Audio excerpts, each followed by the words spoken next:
Lumobo pa sa mahigit 31 billion pesos ang gastos sa pagpapatayo ng new Senate building batay sa huling pagkwenta ng DPWH. Ayon sa isang property consultant, posibleng tumaas pa yan habang tumatagal ang konstruksyon.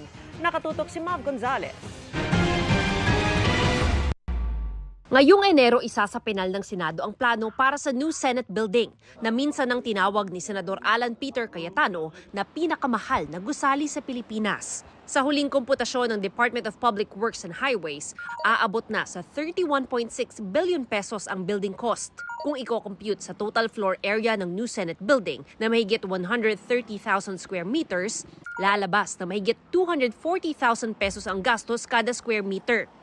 Base sa 2024 estimates ng construction consultancy na Arcadis, nasa 92,000 per square meter ang pinakamahal na construction cost para sa high-rise office na dekalidad.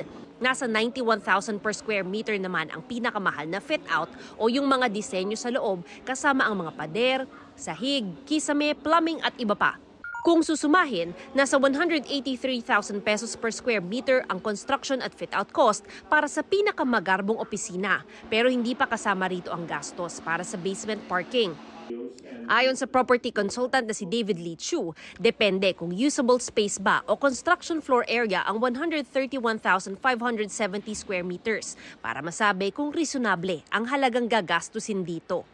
If that is based on the construction floor area, which means including the parking, including the garbage room, machine room, and all that, at 240,000, that sounds like a lot. That is probably the most expensive building in the Philippines, if those numbers are true. So let's say it's not, and the 241,000 square meters is based on the usable space. Ang matitira na lang doon is the hallways, elevator lobby, ground floor lobby, office space, plenary hall, etc., then that might sound reasonable. Now, the next question is, how high-end is high-end? Malaki raw ang range ng construction cost dahil depende ito sa materyales at mga pasilidad na itatayo. Some things that will move that number. If you start to have very specialized facilities like an auditorium with soundproofing and high-tech sound systems, that number could be anywhere. It will be a big range. Dagdag ni Lee Chu, mahal talaga ang pagkakadisenyo ng new Senate building na may 4 na tower at padayago na lang itsura. The engineering cost of the structural works for a building like that design is much higher than if it was a simple straight column building. So the columns are not straight vertical, it's diagonal, and that's very expensive. So there are certain costs that are unseen, like literally unseen, because it's inherent to embedded in the structure. Habang tumatagal, tataas daw ang gasto sa construction dahil sa inflation, currency exchange rate, pati na rin sa pagsasara ng maraming supplier mula China.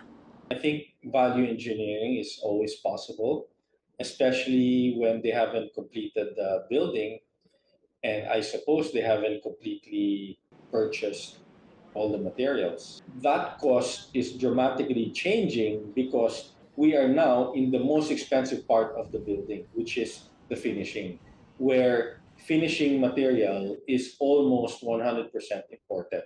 The genset elevators, air conditioning systems imported, tile works imported, cabling.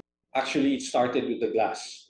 The glass is almost always imported now. The longer it takes, the more expensive it will be because of the currency. Sa huling report ni Senate Committee on Accounts Chair Senador Alan Peter Cayetano, sa 2027 ang target na matapos ang new Senate building. Para sa GMA Integrated News, Mav Gonzalez, Nakatutok, 24 Oras.